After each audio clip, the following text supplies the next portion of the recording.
So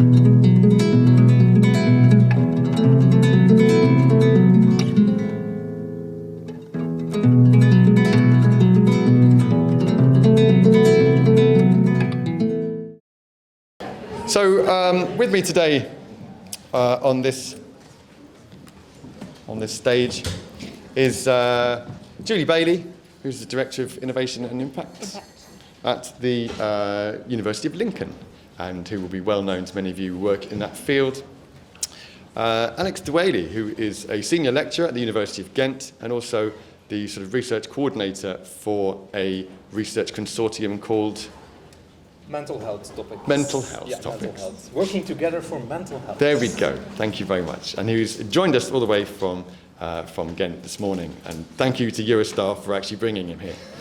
And last but not least, Anthony Atkin, who is currently a research consultant, formerly the impact manager at the University of Reading. So we're here to talk a bit about research culture, research impact, and generating an environment in which these things are normal, expected, supported, and more likely to happen. And I think maybe if I start with you, Anthony. I mean, you came in at the beginning of the University of Reading's impact journey, and have sort of come through it through 2 ref cycles, or 1.5.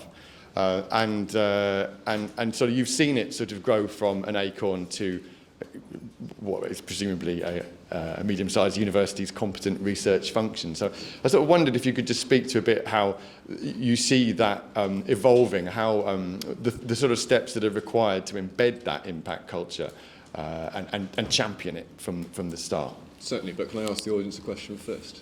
Why not? So I just wanted to get a feel for who's present, who feels that impact is their core responsibility, competency on a day-to-day basis at their universities. If you could show your hands. It's about a third. And who feels their communications? Communications, nearly about half and half. That's or a third, 2/3. Has anyone else got to strongly feel that another type of competency is their thing? The knowledge exchange people. Sorry, yes. Well, no, I am on the comms side, but we're being asked to evidence the impact of our comms. Oh wow! So you put your hand up twice. Excellent. So that's really helpful for us, so that we understand how to do this. So yeah. So I think I started in 2014, immediately after that ref had been submitted. At the University of Reading, and it was the first only official post that covered impact at the university at the time. Short-term, relatively low-grade post for 2 years to work out what it is that we need to do about impact. And over the intervening years, the kind of mission has been to embed impact into the culture at the university, not so that it becomes another thing, a separate thing, a different thing that's integrated, but actually next to, aligned with, within the research process and part of that kind of thing. And obviously that's quite a rocky journey. It takes a lot of time. But through that process, you build up knowledge of impact. You bring in professional people who can start to manage that and understand it and help people with it. Several years out from the ref, 3 or 4 years out from the ref, you start thinking the ref is coming and we need to invest heavily in growing our impact portfolio. And then you realise that you don't have an impact portfolio. You have a pipeline and you need to take care of all of it as best you can. And as you get closer to the ref, your window, your peripheral vision shrinks to the point at which you're after, in my case, trying to find 72 case studies with 4 FTE working for me. Lots of nodding all around the room here. And I want to give you an impression of the scale of this enterprise and how challenging it is. We have about 100 seats in here. From those 100 seats, you would be hoping for 10 people, 10 researchers, if you were all academics, 10 researchers to produce. You have changed the world significantly enough that you could put that into a case study, and that would represent your university well. That leaves 90% of you who are not there yet. Either because the last 2 rows, 3 rows because you're completely unaware, the middle rows because you're working on it and you're doing your research now, and some of you in the front 2 rows might actually be getting there. So that's 100 people. When I started, I had 7 rooms this size with that many academics to deal with at the University of Reading, and by the end we'd reach a point where we had 2 rooms for 1 FTE of impact manager, doing very specialist, very advanced, very tailored, very bespoke activity. So that is probably too much talking, more talking than you wanted, but that is the context of the environment that I've operated in and now advise on, and it's and that's what you're trying to embed the appreciation of impact into, and that gives an idea of scale and probably centres us for the rest of the discussion. Thank you, and I think that straight away speaks to issues around capacity, which is something that always comes back time and again. And certainly any comms officers here will gripe about the lack of staff they have, or all that they could do with more staff. But for something like Impact, which was relatively fresh in 2014, there's a whole new class of staff, Impact staff, that never before existed, and now it does. So it's been a bit of a journey getting universities to recognise that and to employ these people, as you will know.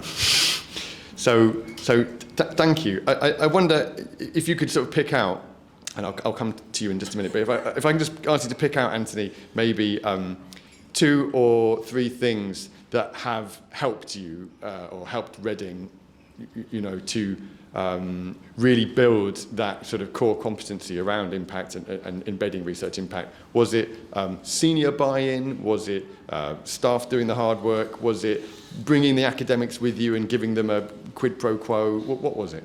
I think there's probably 2 key things. The first thing is trust. So when you're walking around in those early stages, you're speaking with researchers on a one-to-one basis, and you need to earn their trust. There's only one of you, there's 700 other people. You work off the basis of referrals and people saying he's a good person, go and talk to him or them or she. And trust is very important, and it's very hard won. And that means you need to speak to a researcher on their terms, on their basis, on their problems, on their issues. And listen to them. Spend the first 10-15 minutes listening to the fact that they've just come from a teaching lecture, doing teaching, and then go, okay, right, and now let's think about your research, and they go, okay, we'll do what research. But trust is very important, and that once you build trust in a small pocket, you can then exploit that. You can build on that. You become investable from an institutional perspective, and that can grow. And that's when the senior buy-in comes in, because they'll want to follow something that works well. So that was the one thing, the trust. The other thing is not to hammer impact home and use the word too much. University research is there to understand the challenges and problems and the issues and the things that the world at large is experiencing. It's a very fundamental goal for research in an institution. That's why you're there. You're there to throw this light back on yourself as an institution and produce this knowledge that allows the world to think differently about itself and maybe do something different. That is common for all research, even the most fundamental, even the most applied. If you can get to that basis, then you can quickly stop talking about impact and the agenda and the issues around that, and actually tap into why you're supposed to be doing the thing in the first place, why you're funded in the first place, what your role is in society. And from there, you then open up a whole world of conversations that gets you into policy engagement, public engagement, engagement with commercial partners. It gives you your civic duty, your civic responsibility, and all of those things. And that is a very, very stable, very fundamental core that you can build out from if you just chase ref, if you just focus on the 10 people who are sat in this lecture theatre at the top end of the spectrum and go, you're the best, we want to invest in you, then 90% of the people are completely alienated and lost. So I feel like I've probably gone a little bit too preachy there. But adrenaline and coffee does a wonderful thing. Thank you very much. And that segues, if I could just ask you to hand to Julie, I think that segues very nicely into your work in building impact literacy amongst the body. And yes, there is that sense in which if you harp on and on and on about ref and impact, all researchers know about this to an extent, and they kind of fear it or keep it at a distance, or sort of grudgingly accepting that they need to get involved with it somehow. But how do you encourage researchers to understand what is involved and to really make it part of their practice as much as grant writing and all those sorts of staples of being a researcher? So you talked about impact literacy, and sorry, I could go on about this forever. I won't, I promise. One of the reasons I do this stuff about impact literacy is most of the sector have not had chance to get to grips with what impact is before they're measured on it, before they have to put it into funding applications and be refed and all of those things. But the crazy thing is, impact existed before ref. Oh my God. Impact is just the benefits of our research in the real world. That's it. Everything else is smoke and mirrors, right? And so the biggest part of this for me is impact is about people. I don't mean it's only effects on people, but you think about it, people do the research, people use the research, people communicate about the research. It's about getting back to that fact that we can make a difference in the world. And I will always come back to the fact, I'm a patient rep as well, right? I've got vascular problems, don't have blood clots, they're really rubbish, I've had a few, can't recommend them.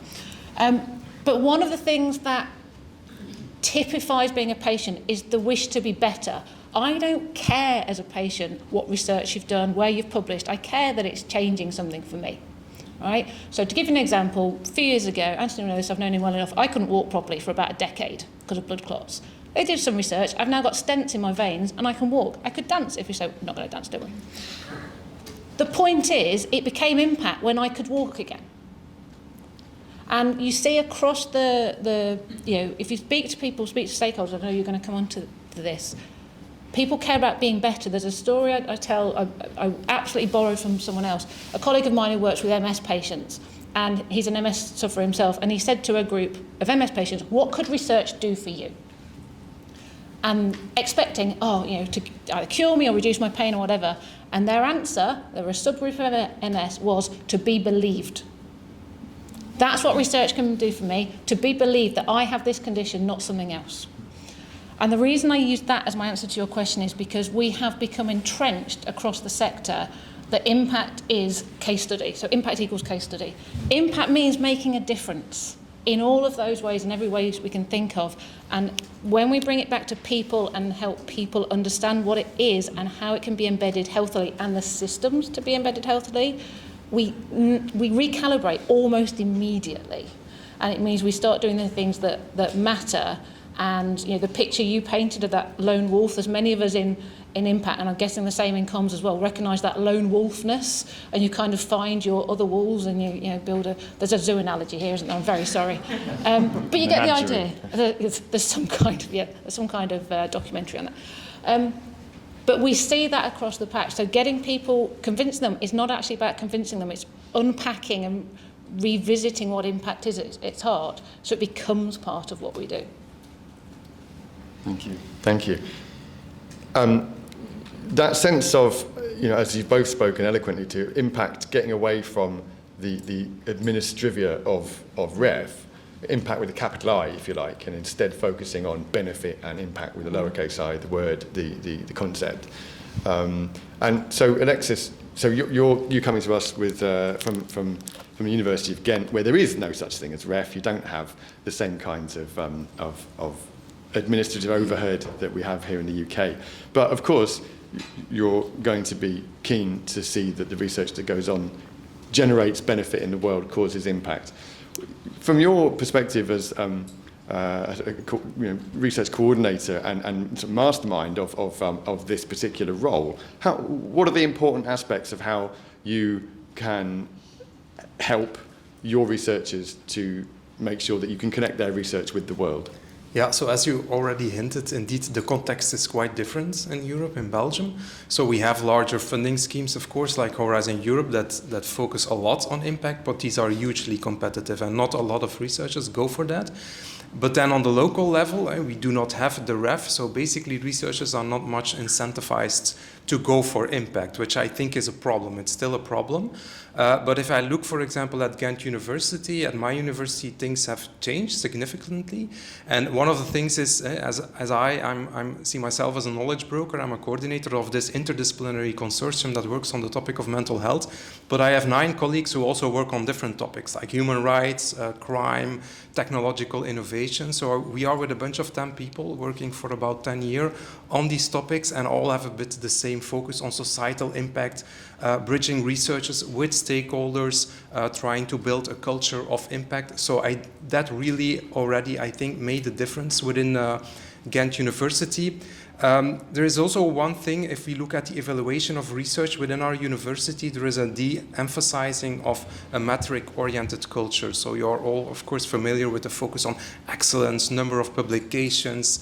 Well, basically nowadays at Ghent University, the promotion of professors, for example, is quasi-automatic. So there is no more determination of, okay, the more publications you have, the more promotion you make. So, and that created some space as well for researchers also to basically choose what they want to do. Do they want to focus on fundamental research, on excellence? That's fine.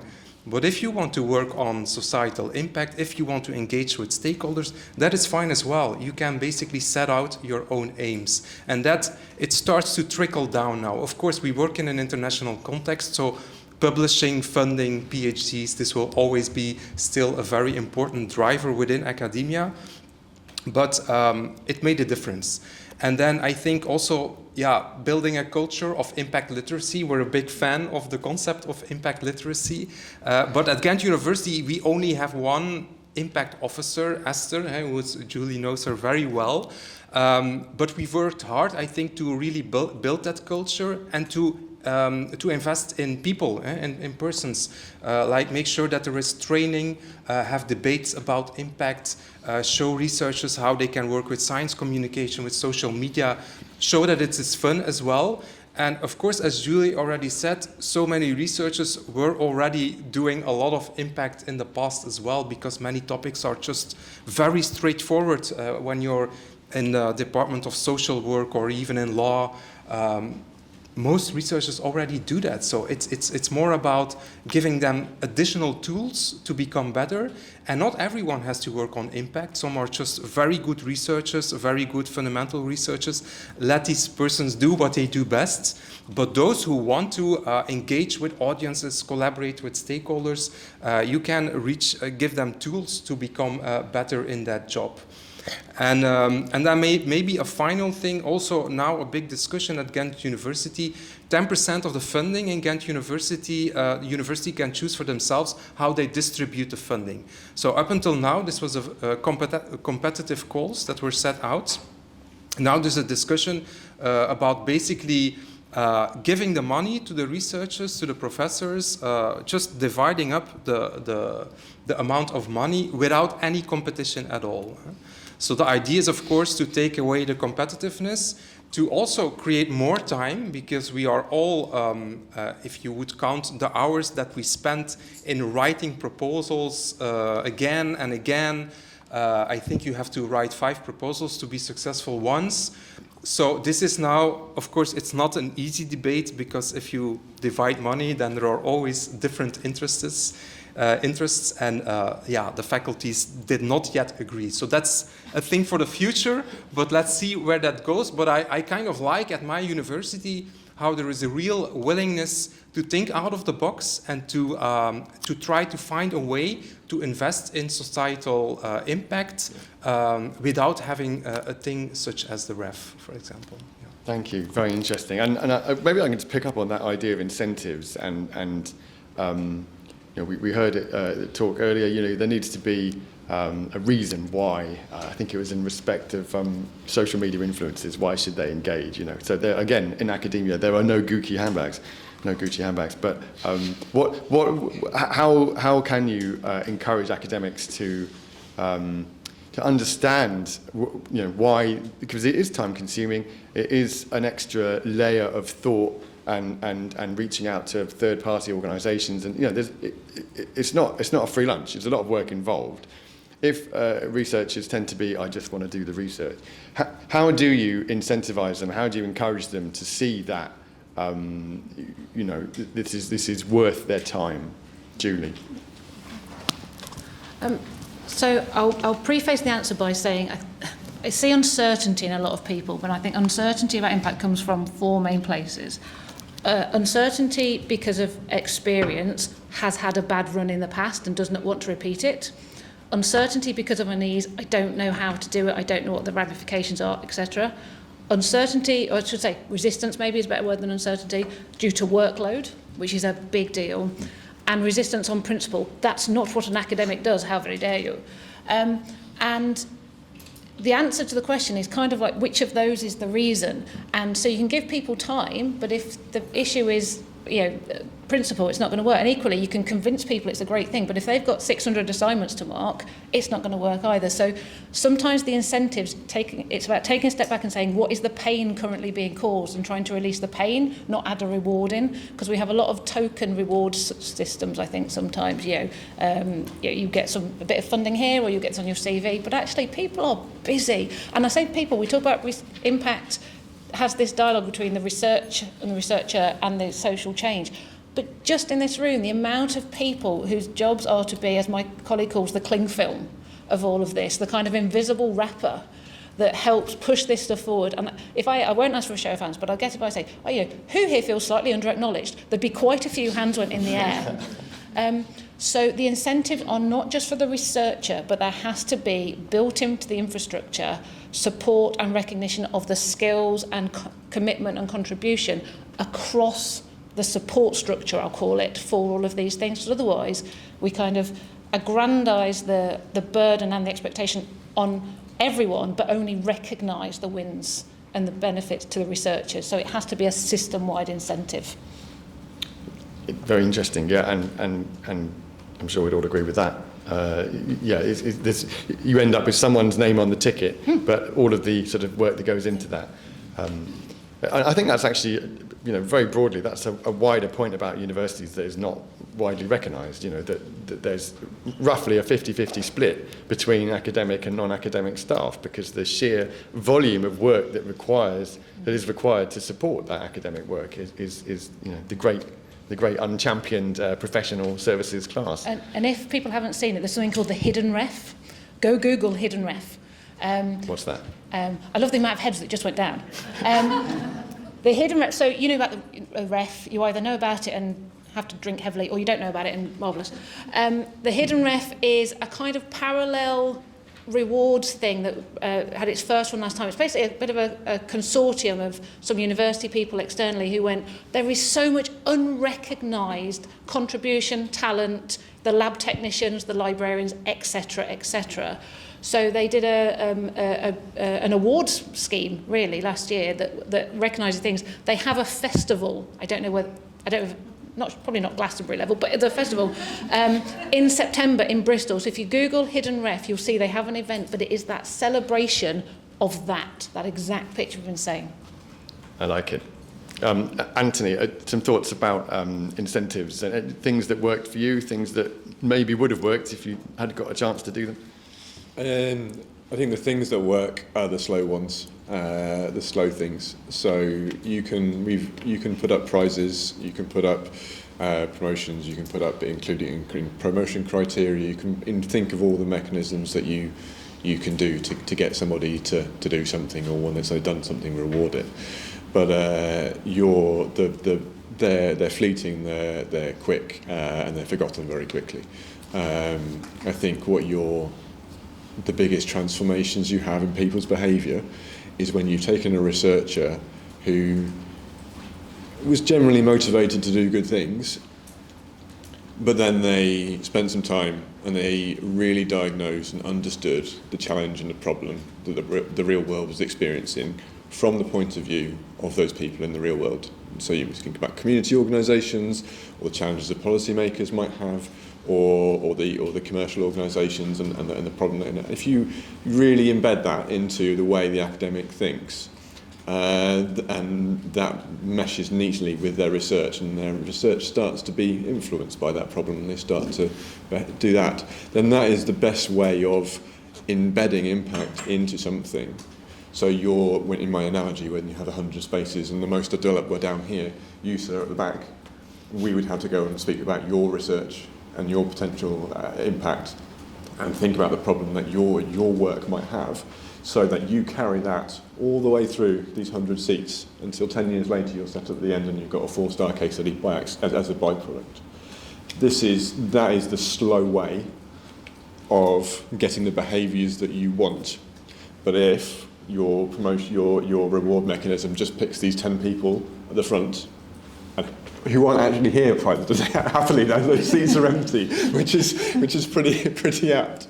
Then you've just given them an extra £50 book token or £1,000 prize or recognition on top of the recognition that they would always have had, and that's a system working very well for them. Great, but it's that slow journey that's required. So I would argue that incentives are not required. I would argue that you need to enable people, and that starts with you, sir, and you, madam, in the back corner, and then you've got one person per 2 rooms of this, and then you've got a different logistical challenge. But what I'm getting is there's no shortcuts. no. And anyone Sorry, says, and anyone go says, now. And anyone says there is lying, I'm afraid. There's no shortcuts. You can do the shortcuts, and you can concentrate on just these, and you can get those short-term rewards. But have you made the culture around you? Have you championed impact better? Have you made old institutions behave differently? No, you've probably just reinforced the shortcut.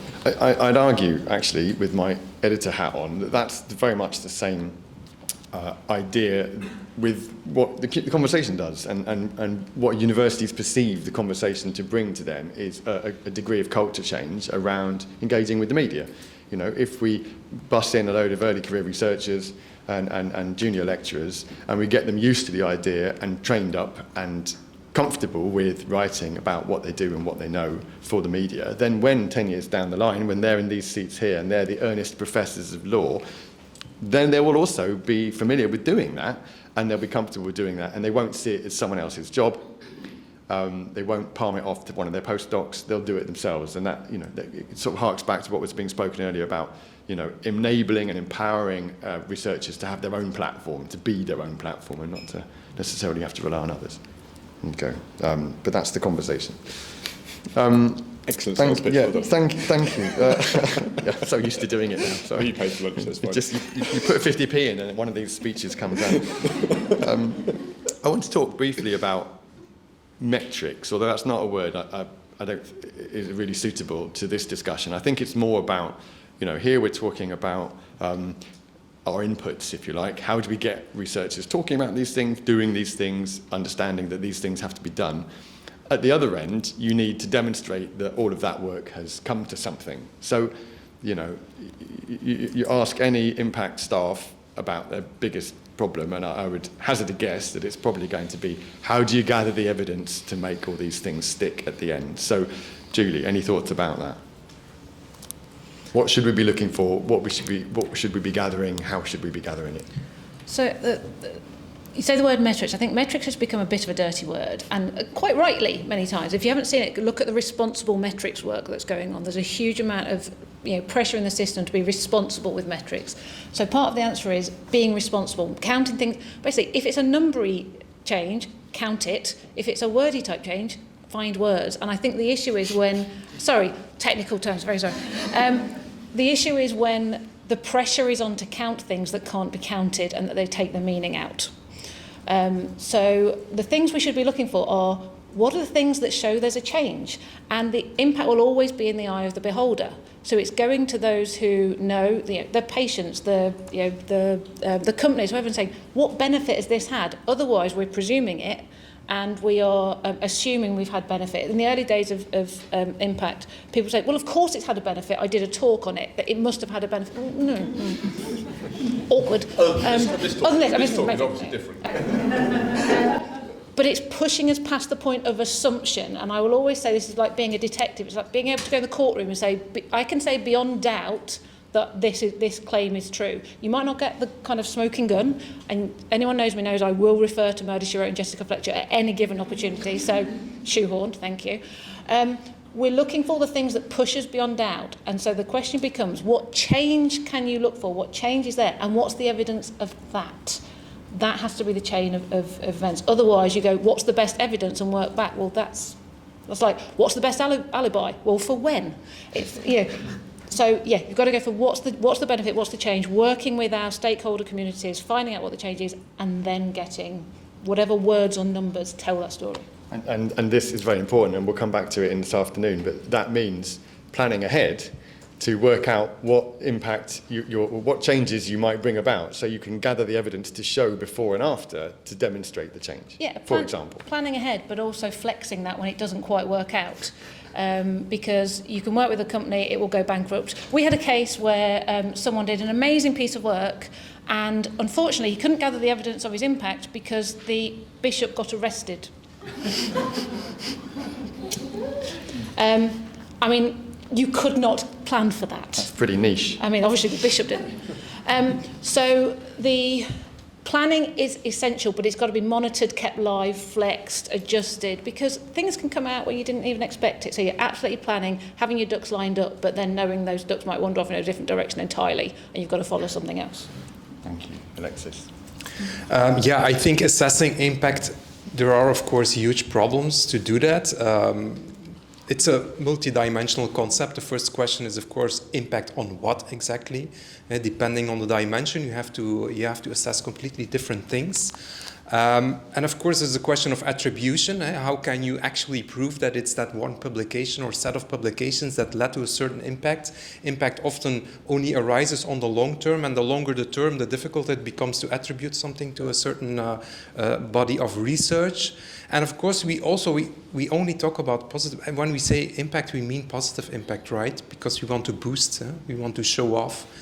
We never talk about negative impact, and there is surely also a negative impact that results from research. So this bias in itself already shows that from a scientific point of view, assessing impact has big problems. But of course, and I agree completely, that does not mean that we cannot try to build up a narrative or an account where we try to retrospectively think about, did it matter what we did with our research? And in that way, I think working with impact case studies is a very good way to do that. You just build up a narrative, you go back in time, you try to find some evidence for what you have done, but still I think the issue remains, and I'm also always a bit worried to install this large new incentive assessment system, because I see that in many European countries they're looking for the silver bullet. How can we use that one metric or 5 metrics that assess impact for all researchers, and then we can go for benchmarking and compare universities with one another.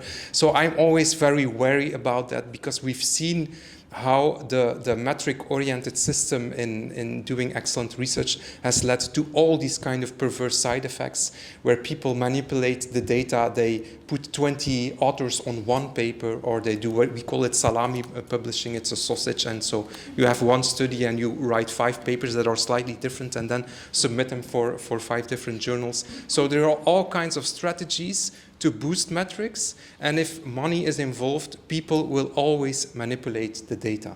So I think we really need to avoid that, and that it's really from an intrinsic motivation that we try to build up a narrative, and that we basically are really motivated to make a change. So, yeah. Thank you. Anthony, final thoughts? I think the very fundamental level, you're trying to define what the problem was before you arrived, state what you did, and then state to what extent you solved that problem. And defining the problem is essential in getting that right, and sometimes you can't do it till very late on, but then the extent to which you say that you can solve it is you can then provide colour and evidence around. The example that I can give is we had an example about Cuba and literacy festivals in Cuba, and when we initially approached the case study from modern languages, we thought, okay, well, this is going to be about literacy and popularity of reading. Well, Cuba is a very highly literate population. Actually, literacy was never the problem. The problem was the extent to which the centralised government doesn't listen to its suburbs and its regions, and those regions are disenfranchised. So the key thing that happened in the research was that the researcher assembled a meeting of all the 3 community groups and the government didn't turn up. Exemplifying in one moment the disrespect, disregard, and disenfranchisement of these 3 groups. So what they did was they thought it out for themselves. Through the medium of this research, they went and they organised themselves, they coordinated themselves, and 3 disparate communities worked together and created their own literacy things, and then all the public engagement followed. So the problem there was disenfranchisement of local communities, not literacy is difficult and we need to do some public engagement. And then what was done was the research process and the structured interview process and that kind of stuff. And the solution was, the extent was, this is now a cohesive set of communities that you can evidence in terms of numbers and things like that. I want to stop talking because I want someone to ask me some questions. Ask some questions. Thank you. So yes, questions.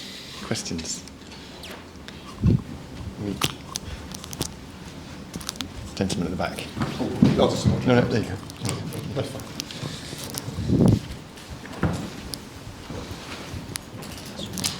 Hi there, Ed McCracken from the University of Edinburgh. So obviously we've established that half this kind of audience here is kind of have a comms background, so you've got a chance to kind of preach to us essentially. You know, how can we as kind of comms professionals kind of help you guys on the impact agenda? Like, at what point can we kind of intersect with yourselves, support what you're doing, provide evidence? I mean, what's our role in all this? Great question, and we'll be discussing that in depth later on this afternoon. But yeah, no better a time to discuss it than now. Julie. I would firstly completely agree with the alliance possibilities. I think that stands out. The biggest thing, he's not paid me. The biggest thing to say is often, as impact people, we find that comms is about the research or about the impact, and what we need is comms for impact. So comms that says, here's the research, here's how you can use it, here's the thing you can go and see, here's the thing you can go and use, that kind of thing. And what we keep trying to do somewhat successfully is with our researchers, so not just broadcasting the thing. So let's say someone has developed a new model for something. Not just broadcasting it, having it in a place, communicating about it so we can show how much interest has been seen on that thing. So having it on the university webpage to draw traffic back to it, all of those kind of things.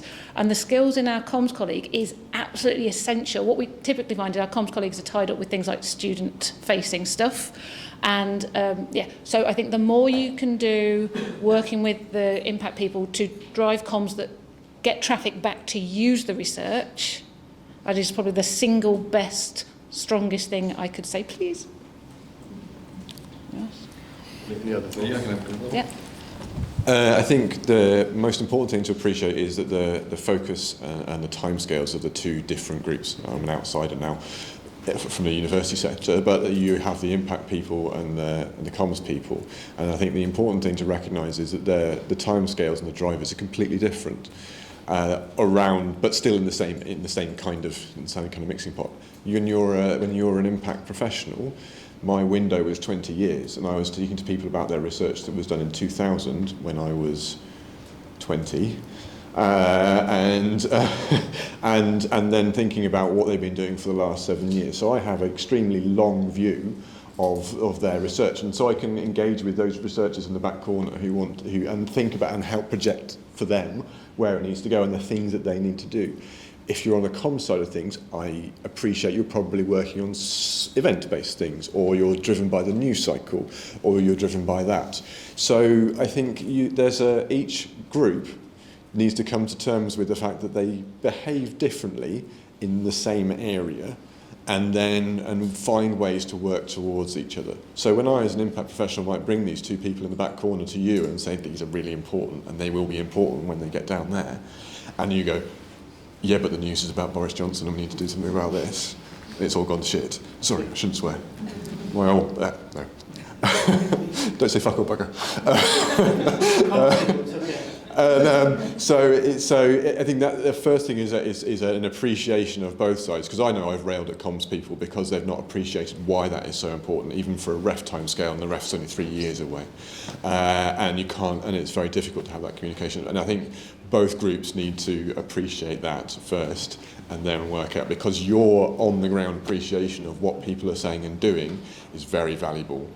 But getting it into their head, and the impact professional could probably get it into their heads and help seat them in, and get them off in the right direction. But that's very difficult to do when it's all going on. So that's it. Thank you. A couple more questions. We have one here, and any other questions? One here and one at the back. So we just take these three questions one after the other. that's a bit too many questions. Yeah, that's do one at a time. Without sounding too much like our illustrious academic colleagues, I have a comment, not a question. No, just to reflect on what we've just been talking about. I was going to ask the same question, Ed. I think one of the challenges is getting the buy-in between impact and comms at the most senior level, because I think actually on the ground there's a good, I can only obviously speak for my institution, but there's a good synergy between impact and comms. I think we understand each other quite well, but at the more kind of senior level in comms, where comms becomes comms and marketing, I think we serve very different masters in terms of the metrics that we're looking at and so on. So I think the more that senior buy-in is so important in terms of things like appreciating timescales and all the rest of it, because it makes our jobs on the ground so much harder when there isn't that in place. Yeah, I think when push comes to shove, when your senior manager is breathing down your neck, the impact people will go, right, it's ref. Yeah, when we're being assessed on our KPIs and they don't marry up with your KPIs, the game falls apart. Crisis management. So when you have that senior figure going, right, yeah, just do your job, just do your job, and it's very difficult to build that. I think instinctively they probably have that holistic pitch and they probably do it, but when the pressure comes on, it's just ref. Yeah, crisis. I think that's very accurate, and certainly we, again, as editors, we encounter the if it's not ref, I'm not interested. If it's not refable, don't contact me. You know, that kind of attitude, which is much less common these days, but it's definitely there.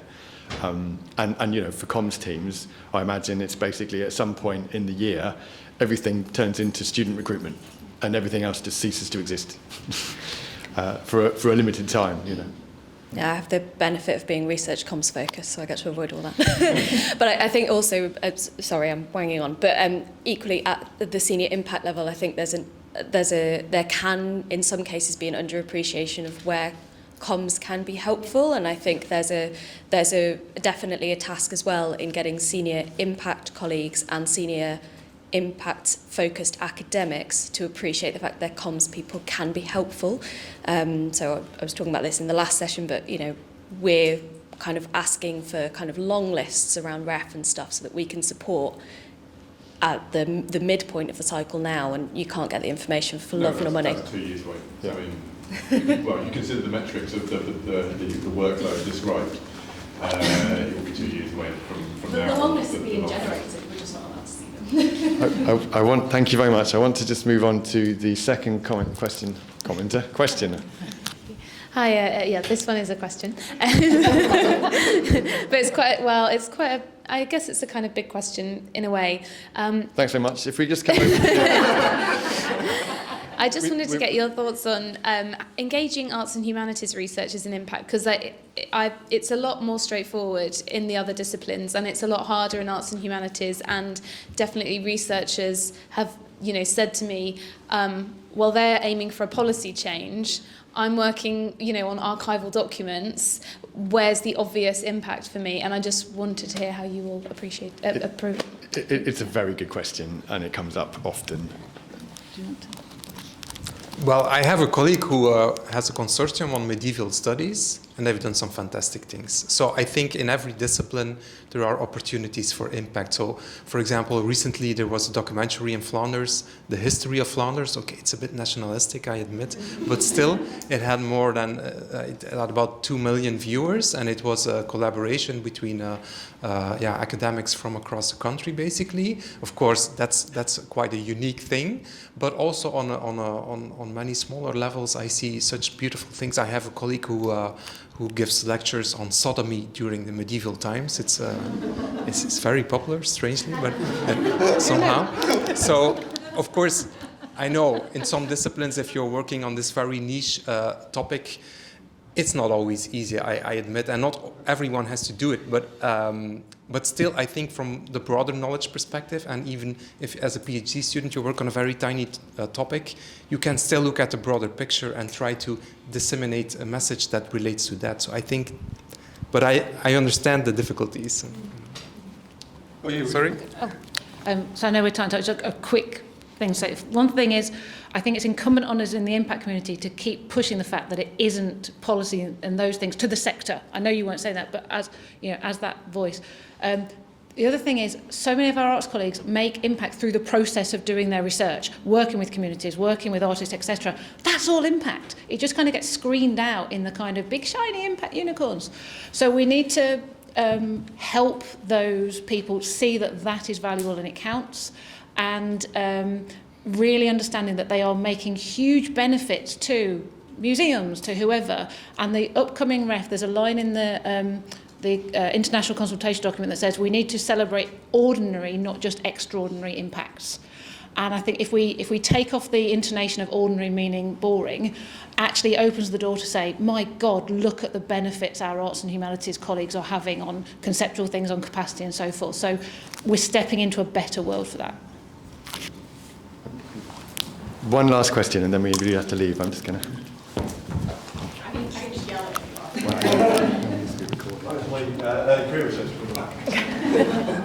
I won't tell you what my PhD research was on because it was medieval and close to sodomy. But we're looking at sort of getting academic champions, impact champions. And so I was just kind of wondering if you had any advice on engaging on some of the academics on a deeper level and kind of fostering that impact leadership within the academics so that they kind of, it's not just me pushing this message. I have views, but I'm aware that I keep talking.